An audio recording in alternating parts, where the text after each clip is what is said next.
नमस्कार। शिक्षा विज्ञान तथा प्रविधि मन्त्रालय, शिक्षा तथा मानव स्रोत विकास केन्द्र र नेपाल टेलिभिजनको संयुक्त प्रस्तुति कार्यक्रम शिक्षाको चौतारीमा तपाईलाई हार्दिक स्वागत छ। म सन्तोषी अधिकारी।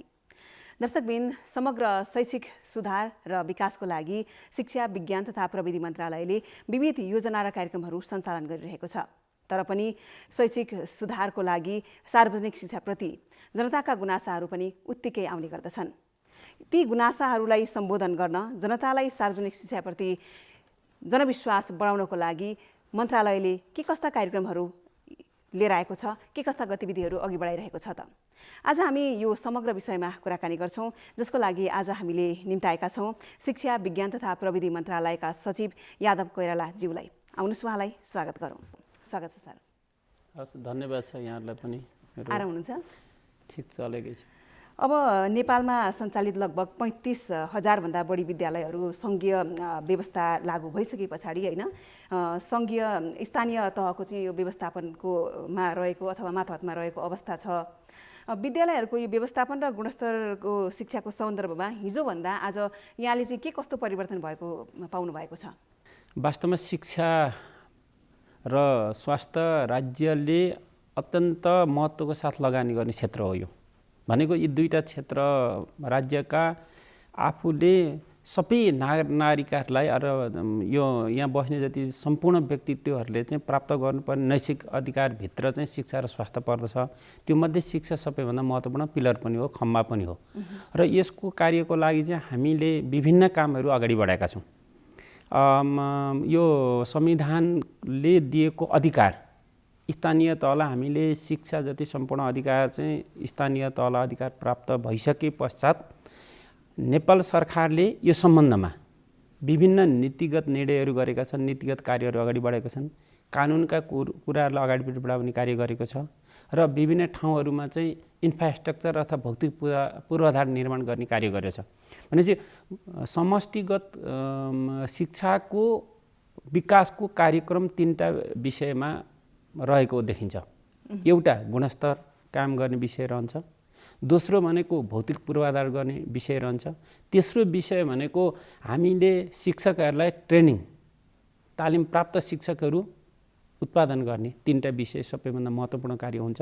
यो तीनटा कार्यलाई हामीले प्राथमिकता साथ अगाडि बढाएका छौँ र यी कामहरूको लागि चाहिँ स्थानीय पालिकालाई स्ट्रेन्थनिङ गर्ने अथवा त्यसलाई चाहिँ अलिकता सबलीकरण गर्ने कार्य, प्रदेश सरकारसित मिलेर शिक्षाको गुणस्तर उचाइमा पुर्याउने काम र नेपाल सरकारले चाहिँ सबै तीनटै निकायसित बसेर स्थानीय, प्रदेश र सङ्घ सरकारसित बसेर चाहिँ शिक्षाको गुणस्तर कायम गर्ने कुरा भयो, भौतिक पूर्वाधार निर्माण गर्ने कुरा भयो र रिसर्च बेसमा आधारित रहेर शिक्षकहरूको सिकाइ प्रक्रियालाई अगाडि बढाउने कुरा र यसको लागि आइसिटी मार्फत गाउँ-गाउँमा जहाँ विद्यार्थीहरूमा शिक्षक अभाव छ त्यो ठाउँमा चाहिँ गुणस्तरीय शिक्षा पुर्याउने कार्य, यी कामको लागि चाहिँ अहिले मन्त्रालय तल्लीन भएर लागेको अवस्था हो। हजुर, अब यो राष्ट्रपति शैक्षिक सुधार कार्यक्रम विगत 3 वर्षदेखि चलिरहेको अवस्था छ होइन, केही सुधारहरू पनि भएको अवस्था छ। यो कार्यक्रम मार्फत प्रभावकारी पनि देखिएको छ कतिपय ठाउँमा अब यो यसको प्रभावकारिता भएन भन्ने गुनासाहरू पनि यदाकदा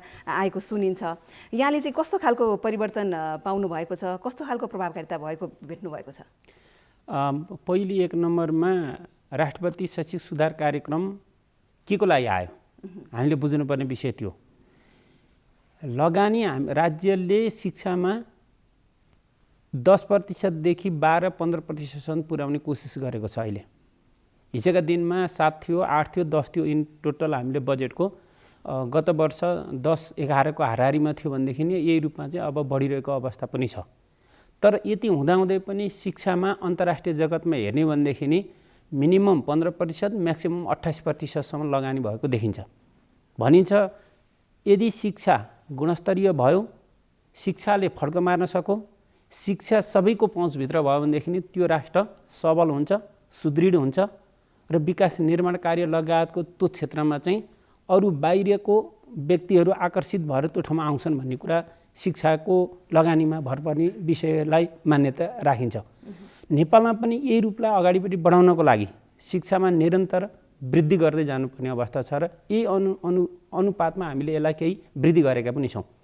हो यही सन्दर्भमा राष्ट्रपति शैक्षिक सुधार कार्यक्रम किन ल्यायो भनेदेखि नि विद्यालयहरूको भवन जीर्ण अवस्थामा रहेको छ। कुनै प्रोग्रामबाट चाहिँ हामीले त्यो जीर्ण अब जस्तो कि साधारण बजेट आयो अथवा चाहिँ हामीलाई आएको बजेटबाट कहिलेकाहीँ त्यो ठाउँ अपुग हुँदो रहेछ। दूरदराजमा विद्यार्थीहरू बाहिर पढिरहेका छन्, घाममा पानीमा पढिरहेका छन् भने त्यो ठाउँमा चाहिँ विद्यालय भवन बनाइदिनु पर्यो। कुनै ठाउँमा आइसिटी आवश्यक छ, ल्याब बनाइदिनु पर्यो।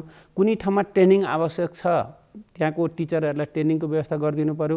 कुनै ठाउँमा सफ्टवेयर अथवा हार्डवेयरको पाटोलाई हामीले चाहिँ यसलाई निरन्तरता दिन सक्ने अवस्था नभएको हुनाले चाहिँ बेग्लै प्याकेज अन्तर्गत रहनुपर्ने भएको हुनाले चाहिँ यो राष्ट्रपति शैक्षिक सुधार कार्यक्रम अगाडिपट्टि आएको छ र त्यो अन्तर्गत चाहिँ अहिले 3टा महत्त्वपूर्ण कार्यहरू चाहिँ मन्त्रालयले गरेको छ। एउटा भौतिक पूर्वाधार निर्माण गर्ने कार्यमा चाहिँ अब धेरै ठाउँमा चाहिँ हामीले झन्डै 8,000 देखि 10,000 विद्यालयहरू भवन बनाइसकेका छौँ भनेदेखि नि वातावरणीय पक्षलाई चाहिँ हामीले चाहिँ वरिपरिको इन्भाइरोमेन्ट एउटा फ्रेन्डली बनाउने काम गरेका छौँ। तेस्रो भनेको चाहिँ यो ट्रेनिङ लगायतको अरू क्षेत्र अर्थात् रिसर्च अथवा चाहिँ अनुसन्धानमूलक कार्यमा चाहिँ विद्यार्थीहरूलाई पनि सिकाउने, शिक्षकले पनि सिक्ने र यी कुराहरूलाई पनि अगाडि बढाएका छौँ। अनि कमाउँदै पढ्दै भनेपछि विद्यार्थीहरूलाई पनि अब के गर्नु भोकेसनल सब्जेक्टमा हामीले चाहिँ कोरा सब्जेक्टमा मात्रै अगाडिपट्टि विद्यार्थीलाई पढ्यौँ भनेदेखि नि उनीहरूले भोलि भविष्यमा के गर्ने भन्ने कुरो अन्यल हुन्छ। अहिलेदेखि सबै कुरा सिक्न थाल्यो भनेदेखि नि त्यसले एउटा नतिजा पनि लिँदो रहेछ। त्यो कारणले गर्दा पनि हामीले त्योतिर पनि ढाल्नुपर्छ भनेर यिनी 4वटा विषयलाई चाहिँ उद्धृत गरेर चाहिँ यो राष्ट्रपति शैक्षिक सुधार कार्यक्रममा अगाडिपट्टि ल्याएका छौँ र त्यो कार्यक्रमलाई निरन्तर रूपमा हामीले अहिले पनि अगाडि बढाएको अवस्था छ र त्यसले एउटा नतिजामूलक रूपमा चाहिँ शिक्षालाई अगाडि बढाउने काम गरेको छ। हजुर, अब यो पढ्दै कमाउँदै भन्ने सन्दर्भमा यहाँले पनि कुरा उठान गर्नुभयो। अब सिक गर र कमाऊ भन्ने उद्देश्यका साथ मन्त्रालयले यो कार्यक्रम चाहिँ अब अगाडि ल्याएको हो। अब कतिपय विद्यालयहरूमा चाहिँ यो कार्यान्वयनको अवस्थामा पनि छ, धेरै ठाउँमा चाहिँ अब समस्याहरू पनि आएको र यसको प्रभावकारिता धेरै नदेखेको भन्ने गुनासोहरू पनि आएको सुनिन्छ। यसबारेमा चाहिँ के भन्नुहुन्छ? जस्तो यहाँले भने कि छ सिक गर कमाऊ अथवा पढ्दै कमाउँदै गर, हामीले यो अहिले एउटा नीतिगत रूपमा यसलाई व्यवस्थापन गरेर अगाडि बढाएका छौँ। यसैमा हेरौँ, हामीले भोकेसनल सब्जेक्ट भनेको के हो? हामीले केही कुरा सिकिसकेपछि अथवा चाहिँ त्यो हामीले जुन पढ्दछौँ, पढिसकेपछि हामीले केही कुरा सिक्दछौँ, सिकिसकेपछि श्रममा लगेर त्यसलाई जोड्छौँ, श्रमलाई उत्पादनसित लगेर जोड्छौँ, उत्पादनलाई रोजगारसित लगेर जोड्छौँ। भनेपछि त अब हाम्रो पढाइ कस्तो हुनु पर्यो?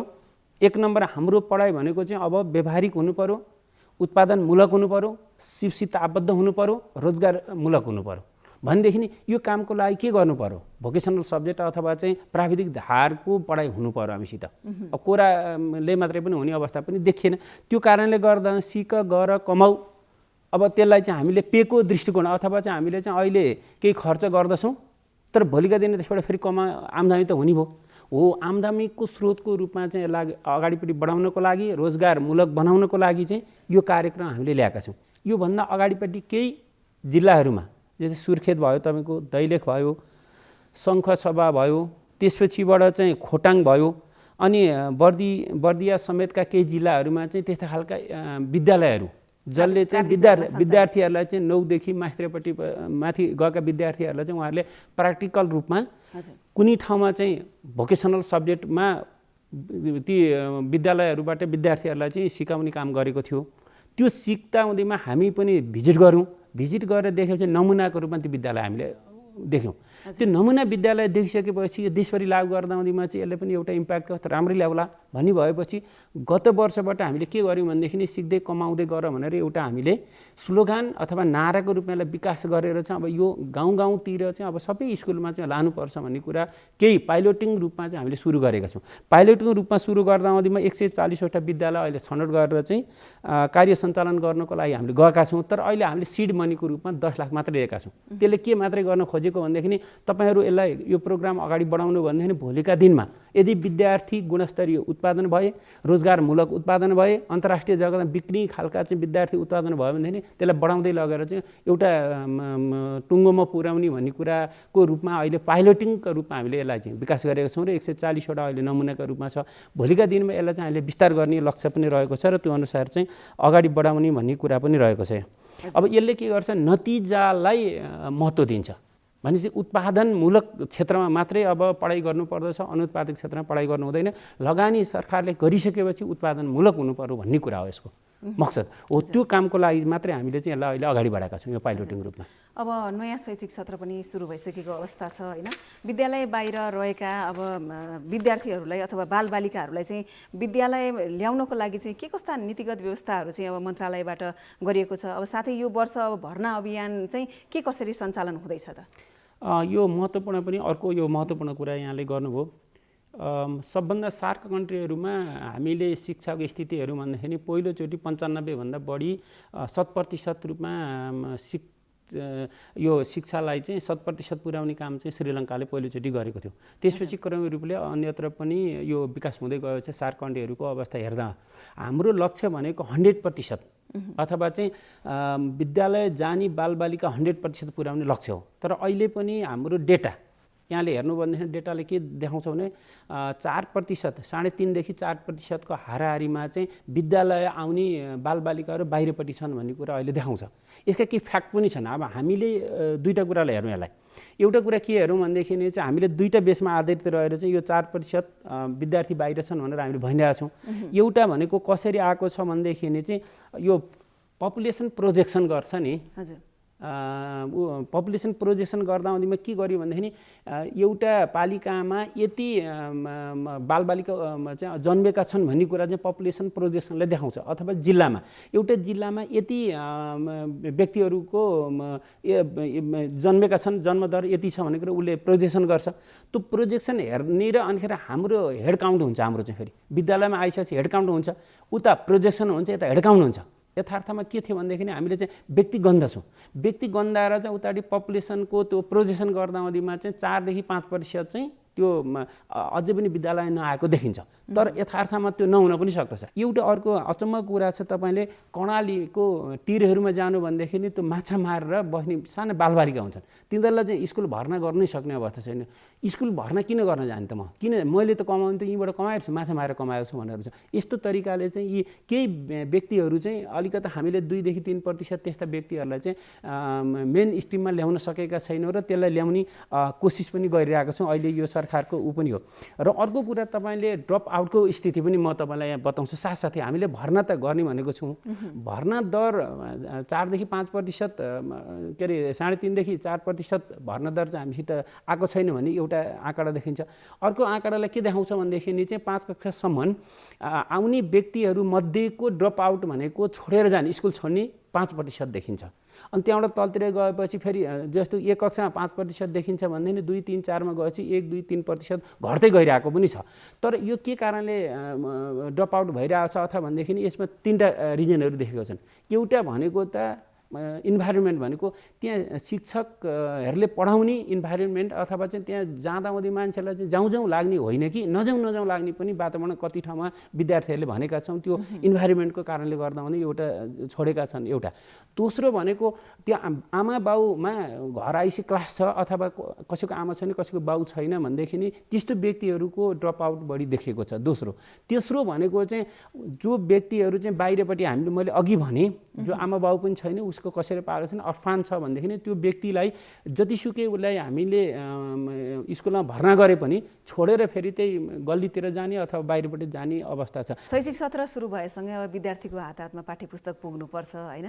तर विगतका दिनहरूलाई हेर्ने हो भने पाठ्यपुस्तक चाहिँ अब समयमै विद्यार्थीको हातमा नपुगेको, धेरै समस्याहरू झेल्नु परेको कुराहरू पनि सुनियो।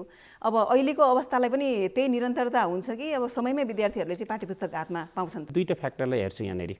एउटा बाह्य फ्याक्टर हुन्छ, एउटा आन्तरिक फ्याक्टर हुन्छ। बाह्य फ्याक्टर भनेपछि अहिलेकै रूपमा गर्ने भनेदेखि चाहिँ हामीले पाठ्यपुस्तक समयमा छाप्न सुरु गरेका पनि हौँ र यसमा कुनै कन्फ्युज पनि छैन। र बेलेमाथि टेन्डर लागेको छ, बेलेमाथि पाठ्यपुस्तक तयारी पनि र छाप्न सुरु गरेको पनि हो। र दिनमा झन्डै 80 देखि 1 लाखको हारिहारीमा पाठ्यपुस्तक छाप्दै गएको पनि थियो जनक शिक्षा सामग्री केन्द्रले। किनभने होल अथोराइज हामीले कसलाई गरेका छौँ भनेदेखि पाठ्यपुस्तक छाप्नको लागि भनेर हाम्रो जनक शिक्षा सामग्रीले अधिकार दिएका छौँ र उसले यो काम गरिरहेछ। तर 1 देखि 3 सम्मको पाठ्यपुस्तकहरू कसले छाप्छ? निजी क्षेत्रलाई चाहिँ यो पहिलेदेखि दिएको हुनाले चाहिँ उसले छापिरहेको छ। 4 देखि माथिपट्टिको पाठ्यपुस्तक चाहिँ जनक शिक्षा सामग्रीले छाप्ने भएको हुनाले चाहिँ उसले होलसेल रूपमा चाहिँ ऊ आफू जिम्मेवार व्यक्ति पनि त्यही भएको हुनाले उसले अगाडि बढाएको थियो। तर अहिले बाह्य फ्याक्टरले के इफेक्ट पार्यो भनेदेखि युक्रेन युद्धको कारणले गर्दामा चाहिँ सामानको मूल्य वृद्धि एकतिर भयो, जस्तो हिजोको दिनमा 90 रुपियाँमा पाउने कागज अथवा 100 रुपियाँमा पाउने कागज अहिले 100 200 भन्दा माथि पुग्यो। त्यसले गर्दामा चाहिँ उनीहरूले चाहिँ बेलैमाथि कागज ल्याउन सक्ने अवस्था नभएको हुनाले चाहिँ यसलाई अलिकता सुस्त भएको देखियो। दोस्रो कारण भनेको अहिले निर्वाचन पनि अहिले नै सुरु भएको र चाहिँ छपाई फेरि निर्वाचनका सामग्रीहरू ती छाप्नुपर्ने, एसईका सामग्री पनि ती छाप्नुपर्ने, अनि अरू पनि त्यस्ता खालका चिजहरू ती छाप्नुपर्ने भएको हुनाले पनि अलिकता त्यो योभन्दा प्राथमिकता त्यतापट्टि जानुपर्ने भएको हुनाले पनि जनशिक्षा सामग्रीले भने जति बेलैमा पाठ्यपुस्तक छाप्न सकेको अवस्था दोस्रो नम्बर त्यो देखेन। समयमा हामीले सबैतिर वितरण गर्ने र समयमा पुर्याउने तरिकाले चाहिँ यो कार्यक्रम अगाडि बढाएका छौँ। अहिले थोरै क्राइसिसको कारणले गर्दाहुँदैमा यो पेपर क्राइसिसले गर्दाहुँदैमा चाहिँ यसलाई अलिकता बढाउन सकेको छैन। तर जनशिक्षा सामग्री केन्द्रले चाहिँ तुरुन्तै यसलाई अगाडिपट्टि बढाएर यो समयमा सम्पन्न गरेर चाहिँ हरेक विद्यार्थीको हातमा र स्कुलमा चाहिँ पाठ्यपुस्तक पुर्याउँछ भन्ने कुरा मैले आशा लिएको छु। सामुदायिक विद्यालयको गुणस्तरको कुरा गर्नुपर्दा पहिलेको तुलनामा त धेरै सुधार भएको हामीले पनि पायौँ। यदाकदा अब सुधार नभएका विद्यालयहरू, कमजोर परिस्थितिमा गुज्रिरहेका विद्यालयहरू पनि हामीले देख्यौँ। ती विद्यालयहरूको शैक्षिक गुणस्तर अभिवृद्धिको लागि चाहिँ मन्त्रालयको के कस्तो योजना छ, कार्यक्रमहरू के कसरी अगाडि बढाइरहेको अवस्था छ? 5% मात्रै लगानी स्थानीय पालिकाले शिक्षामा लगाउँछन् अधिकांशले। केही स्थानीय पालिकाले शिक्षालाई राम्रो तरिकाले हेरेका छन् र चाहिँ उसलाई अनुगमन पनि गरेको छ, शिक्षकको दरबन्दी पनि थपेको छ, गुणस्तर कायम पनि गरेको छ, ट्रेनिङको व्यवस्था पनि गर्छ। तर धेरै पालिकाहरू चाहिँ त्यो शिक्षाको पाटोमा अलिक कमजोर छ। त्यहाँ दुईटा कारण छ। एउटा भनेको चाहिँ शिक्षा भनेको अब त्यहाँ एउटा अधिकृत हुन्छ शिक्षा हेर्ने, त्यो अधिकृतले 12 कक्षा पढाउने टिचरसित अन्तर्क्रिया गर्न सक्ने क्षमता पनि राख्दैन एउटा त। दोस्रो कुरा ट्रेनिङ दिन सक्ने त्यहाँ क्यापेसिटी पनि त्यहाँ संयन्त्र विकास भएको छैन। तेस्रो भनेको त्यो टिचर र पालिकासितको अन्तर्सम्बन्ध पनि काम गर्नको लागि कानुन पर्याप्त छैन। यी कारणले गर्दा, यी विविध कारणले गर्दामा चाहिँ अहिले के देखिरहेछ भने अलिकति ग्यापिङ देखिरहेछ। गुणस्तरको कुरामा मैले ग्यापिङ देखिरहेछ। अब यो ग्यापिङलाई हामीले फुलफिल गर्नुपर्ने छ। यसलाई चाहिँ बेलैमाथि हामीले चाहिँ संशोधन गर्न सक्यौँ, बेलैमाथि यसलाई चाहिँ सुधार गर्न सक्यौँ, बेलैमाथि यसलाई कायम गर्न सक्यौँ भने भोलिका दिनमा यसलाई अर्को डिजास्टर ल्याउँछ। किनभने तीनटा व्यक्तिहरूलाई तपाईँले जहिले पनि यो प्रत्येक वर्ष तालिम दिनुपर्ने हुन्छ। एउटा पाइलटलाई, अर्को भनेको चाहिँ डक्टरलाई, अर्को भनेको टिचरलाई। यी तीनटा भनेको यस्तो महत्त्वपूर्ण फ्याक्टर हुन् जो उसलाई प्रत्येक वर्ष तालिम दिनुपर्दछ। कति कुरा त उसले रिन्यू पनि गर्नुपर्छ। जस्तो सर्टिफिकेट रिन्यू गरेर पाउँदैन। जस्तो कि डक्टरले प्रत्येक वर्ष काउन्सिलसित रिन्यू गर्नु पर्ला, अथवा चाहिँ पाइलटले प्रत्येक वर्ष रिन्यू गर्नु पर्ला, उसले चाहिँ छ छैन भन्ने कुरा आफूलाई अब्बल देखाउनु पर्ला। टिचरले पनि प्रत्येक वर्ष अब्बल आफूलाई देखाउनु पर्ने हुन्छ। हो, यो भयो भने गुणस्तर सुधार हुन्छ। किनभनेदेखि त्यो चाहिँ एउटा महत्त्वपूर्ण पाटो हो नि त विद्यार्थी सिकाइको लागि। तपाईँले हेर्नुहोस् त, भारतमै जानु भनेदेखि त्यहाँ कस्तो डेडिकेटेड छन् त्यहाँका टिचरहरू। उनीहरूले विद्यार्थीले घन्टा पढ्छन्, त्यहाँको टिचरले 4 घन्टा मिहिनेत गरिरहेको हुन्छ। ऊ यति डेडिकेटेड छ कि उसले चाहिँ विद्यार्थीभन्दा अन्यत्र उसले आँखै हेर्दैन। उसले कोही पनि त्यहाँनिर अर्को फ्याक्टरमा ऊ लाग्नै चाहँदैन। त्यहाँको टिचर भनेको चाहिँ अरूमा जानु हुँदैन। मैले यहाँका विद्यार्थीलाई पढाउनु पर्दछ, विद्यार्थीलाई सक्षम बनाउनु पर्छ र राष्ट्र अभिन्न रूपमा अगाडि बढाउनु पर्दछ र यी विद्यार्थी भविष्यका चाहिँ यो देशका कर्णधार हुने कुरा उनीहरूले बुझेर डेडिकेटेड रूपमा चाहिँ पढाउने छ। हाम्रोमा चाहिँ विभिन्न फ्याक्टर छ यहाँनिर। यो फ्याक्टरले गर्दा तपाईँ चाहिँ उच्च शिक्षा हेर्नु भनेदेखि त अझ त्योभन्दा अझ गए गुज्रेको छ। उच्च शिक्षामा चाहिँ तपाईँ विद्यार्थी पढेर चाहिँ पास गरेको अवस्थाभन्दा पनि सधैँ तालाबन्दी भइरहेको अवस्था पनि छ। अब यो के फ्याक्टरहरू छन्, यो फ्याक्टरलाई हामीले समाधान गर्नुपर्दछ। अब यहाँ चाहिँ कानुनी कुरा मिलेको छैन भनेदेखि कानुनी कुरा मिलाउनु पऱ्यो। यदि इन्भाइरोमेन्ट मिलेको छैन इन्भाइरोमेन्ट मिलाउनु पऱ्यो। यदि फ्रेन्डली छैन त्यहाँको वातावरण भनेदेखि त्यो वातावरण फ्रेन्डली बनाउनु पऱ्यो। यदि अरू कारणले गर्दामा चाहिँ हाम्रो शिक्षा गुणस्तर हिँड्छ भने त्यो गुणस्तर उकास्नु पऱ्यो। पाठ्यपुस्तक यदि संशोधन हो भने पाठ्यपुस्तक संशोधन गर्नुपर्ने, पाठ्यक्रमलाई विकास गर्नु पऱ्यो। हामीले पढ्दा यहाँ पनि मनोरञ्जन रूपले पढ्ने खालको पाठ्यक्रम होस् न, पाठ्यपुस्तक होइन अथवा टेक्स्ट बुक होइन। त्यसले के होस् भनेदेखि त्यहाँ गइसकेपछि मलाई पढौँ लागोस्, त्यहाँनिर नयाँ इनोभेटिभ टाइपको कुरा होस्। त्यहाँनिर सधैँ एउटै मात्रै भइदिइरह्यो अथवा पढ्न पनि अल्छी लाग्ने, निन्द्रा लाग्ने खालको भइदियो भनेदेखि त्यसले के गर्छ भनेदेखि राम्रो खालको चाहिँ नतिजा दिँदैन। अब यसको लागि चाहिँ हामीले अनलाइनको माध्यमबाट पनि त्यस्तो ट्रेनिङको व्यवस्था गरेका छौँ, अथवा चाहिँ हामीले अरू विभिन्न फेस टु फेस कार्यक्रम गरेर पनि हामीले चाहिँ त्यसलाई अलिकति गुणस्तर सुधार गर्ने कार्य गरेका छौँ। यसपालि मात्रै 70,000 भन्दा बढीलाई अहिले ट्रेनिङको आवश्यकता पर्दछ टिचरहरूलाई। त्यो काम पनि गर्नुपर्छ। जस्तो कि 4 कक्षा 7 कक्षा 9 कक्षा त अहिले नयाँ पाठ्यपुस्तकमा आधारित छ। हो, यिनलाई पनि ट्रेनिङको व्यवस्था गर्नुपर्छ। गुणस्तर सुधार्नको लागि होइन, यो विकासको लागि निरीक्षण बेला बेलामा सुपरिवेक्षण, आवश्यक अनुसार शिक्षकलाई तालिमहरू बेला बेलामा दिनुपर्नेमा त्यो अभाव भएको गुनासोहरू आएको अवस्थामा चाहिँ अब मन्त्रालयले चाहिँ त्यसलाई के गरी व्यवस्थापन गर्न सक्छ त? अब यसको लागि चाहिँ शिक्षामा लगानी लगानी भन्ने बित्तिकै के को लागि लगानी भन्दा आउटपुटको रिजल्टको लागि लगानी। अघि पढ्दै कमाउँदै राष्ट्रपति शैक्षिक सुधार कार्यक्रम, ट्रेनिङ अनि आइसिटी बिल्डिङ, यी कुराको लागि त लगानी चाहियो। हो, लगानी बढाउनु पर्ने हुन्छ र त्यसपछिबाट शिक्षकहरूलाई मर्यादित बनाउनु पर्ने हुन्छ। उसलाई चाहिँ आफ्नो पेसापट्टि इमान्दार, लगनशील, जिम्मेवार यदि बनाउनको लागि चाहिँ कानुन व्यवस्था हुनु पर्यो। दोस्रो नम्बर कानुन मागो। तेस्रो कुरा भनेको चाहिँ डेडिकेटेड रूपले टिचर, अभिभावक र त्यहाँको स्थानीय तहका पालिका प्रमुखज्यूहरू मिलेर यसलाई सुधार गर्नको लागि चाहिँ अन्तर्क्रिया कार्यक्रम रेगुलर गर्नु पर्यो। जस्तो कि महिना दिन बसेर चाहिँ हामी कहाँ कमजोर छौँ, यसलाई कसरी सुधार गर्ने, यसलाई कसरी अगाडि बढाउने भन्ने कुराको निरन्तर रूपमा तिनीहरूको चाहिँ रखवारी हुनुपर्ने अवस्था छ। यो गर्न सक्यो भनेदेखि चाहिँ हामीले यसलाई अलिकता सुधार गर्न सक्दछौँ। त्यस्तै तरिकाले जस्तो यहाँ म तपाईँलाई भन्दछु, हामीले 29 लाख विद्यार्थीको लागि दिवा खाजा भनेर चाहिँ अहिले 9 अरबभन्दा बढी गरेका छौँ। त्यो विद्यार्थीहरू किन पढ्न सकिरहेका छैन अथवा पढ्न उनीहरू मन पराइरहेका छैनन् अथवा पढ्न चाहँदैन। हामीले विभिन्न छात्रछात्राहरूलाई चाहिँ छात्रवृत्तिको कार्यक्रम गरेका छन्। आवासीय विद्यालयमा चाहिँ हामीले चाहिँ उहाँहरूलाई पढाउने काम गर्छौँ भने त्यति गर्दा पनि आकर्षक हुन सकेन अथवा चाहिँ रिजल्ट आउन सकेन। किन त हो, अब खोज गर्नुपर्ने विषय के हो भनेदेखि टिचरमा कमजोर हो कि, कानुनमा कमजोर हो कि, अथवा विद्यार्थीमा कमजोर हो कि, अभिभावकमा कमजोर हो कि, नीतिमा कमजोर हो कि, कानुनमा कहाँ कमजोर हो त। अब यसलाई चाहिँ एउटा समष्टिगत रूपमा चाहिँ यो तरिकाले सुधार गर्न सक्यो भनेदेखि अगाडि बढाउन सक्यो। सार्वजनिक शिक्षा प्रणाली कमजोर छ भन्ने गुनासो आइरहँदाखेरि शिक्षा क्षेत्रको सुधारको लागि यहाँको चाहिँ योजना के छ? कानुनी रूपमा हामी 28 सालको कानुन बोकेर बसेका छौँ, जसको कारणले गर्दा गुणस्तर रूपमा चाहिँ सुधार गर्न सक्ने अवस्था छैन। दोस्रो नम्बरमा चाहिँ टिचरहरू अहिले पनि मोटिभेटेड छैनन्। तपाईँले देख्नुभयो भनेदेखि एउटा मावि टिचर खरदारमा फर्म भरेर चाहिँ मावि छोडेर उतापट्टि जान्छ, सरकारी जागिरतिर जान्छ, तर टिचर भएर ऊ बस्न चाहँदैन।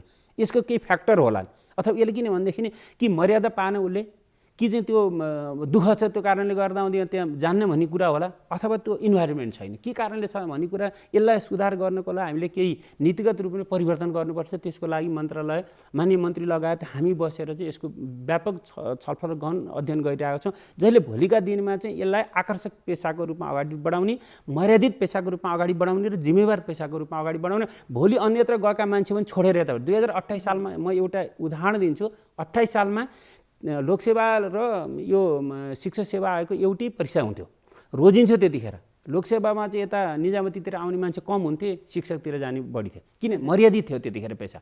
अब अहिले हाम्रो रोज्ने हो भनेदेखि शिक्षकतिर भन्दा निजामती सेवातिर त जान्छन्। अब त्यो कारणले गर्दा निजामती सेवा जस्तै तर मर्यादित बनाऊ, यसलाई डेडिकेटेड बनाऊ। एउटा त्यो कामको लागि हामी लागिरहेका छौँ र एउटा त्यो मन्त्रालयको एउटा योजना छ।